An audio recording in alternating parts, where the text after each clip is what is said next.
Bona tarda, veïns i veïnes. De nou amb vosaltres per comunicar-vos que hem tornat a activar el comitè d'emergència que vam iniciar en el mes de març quan es va declarar l'estat d'alarma, que vam deixar en suspens quan vam entrar en aquest període de nova normalitat, però que arrel de les resolucions de la Generalitat del dia 15 d'octubre, del dia 25 d'octubre i aquest últim de fa 2 dies, degut a l'evolució de la pandèmia, doncs hem tornat a activar. Deixeu-me dir-vos quin és l'estat avui de la situació de salut sanitària en tema de Covid, tant al conjunt de la població com en els equipaments del municipi a nivell escolar i residencial de Can Serra. En quant als centres educatius, hi ha un grup de primer d'ESO, confinat en aquest moment, 3 alumnes de l'Àgora, de tercer d'ESO, que estan confinats, la resta se'ls ha fet els PCRs, són negatius i han pogut tornar al centre, un grup de 6è a la Raureda, dels quals dilluns se'ls farà el PCR i per tant en sabrem també el resultat.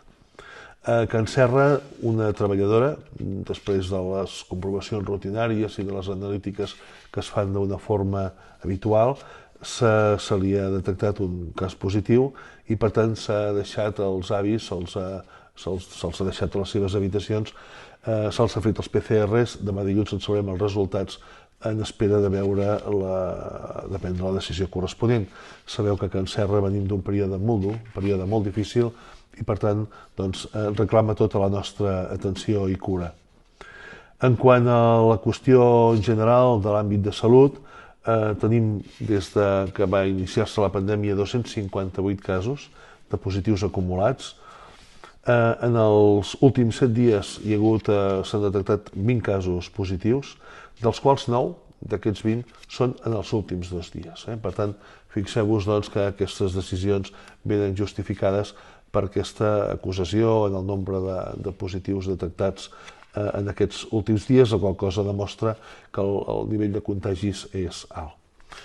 Respecte d'aquesta qüestió, m'agradaria dir-vos que hi ha un indicador que és molt important, que és numèric, no té res a veure amb un àmbit personal, és purament estadístic, però és el rati de replicació que té el virus, que en aquest moment a Sant Esteve és de 1,05.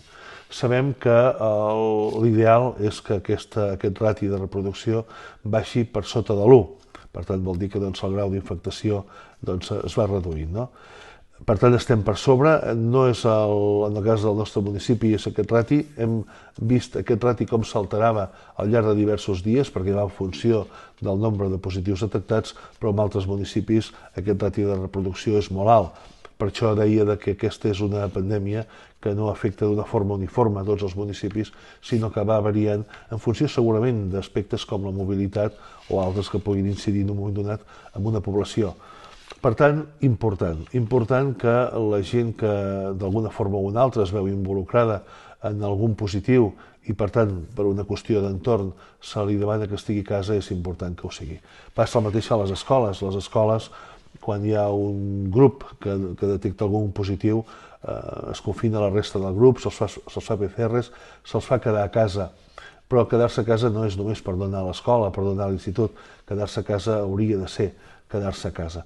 Aquesta és una decisió personal, però que és molt important.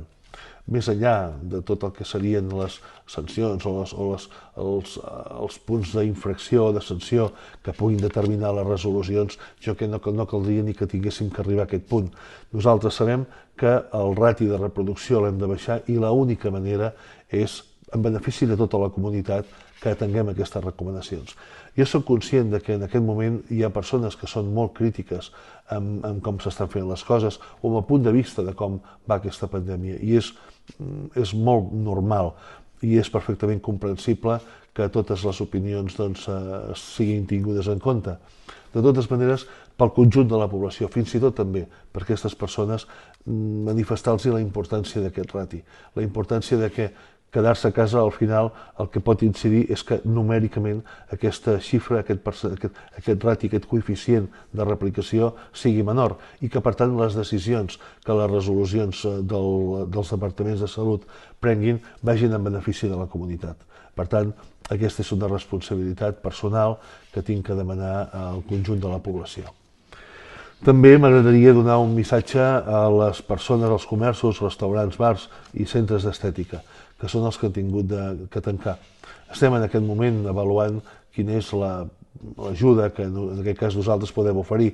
A vegades no només és ajuda material, també sempre dins les possibilitats de cadascú, però també a nivell diguéssim, de promoció, a nivell de logística, a nivell de suport en moltes àrees, inclús fins i tot a les àrees administratives, en quant a l'obtenció d'ajudes. Estem analitzant quines són les propostes que hem de fer, però sí que també és un bon moment per aprofitar que la població tinguem en compte que aquest és un sector molt castigat per aquesta pandèmia, per les decisions que es prenen en l'àmbit administratiu i que, per tant, també nosaltres podem aportar-hi un aspecte molt positiu, com és el fet de fer-hi encàrrecs per poder pal·liar la seva situació. Per tant, aquesta és la qüestió que us volia comentar, és la situació que tenim a Sant Esteve. Us anirem informant properament de com evoluciona tot, el comitè d'emergència continua estant actiu, estarem atents a totes les necessitats que puguin sorgir. Aquesta és una situació, en principi, diferent a un confinament general on hi havia persones que no podien sortir de casa i, per tant, Protecció Civil va tenir una part molt activa. En aquest cas, però, les circumstàncies són, com dic, una mica diferents. Per tant, en funció de com evolucioni tot, us anirem informant. Moltes gràcies i, sobretot, també moltes gràcies a les persones que, perquè tingueu que estar confinats, teniu la responsabilitat de fer-ne cas. Moltes gràcies.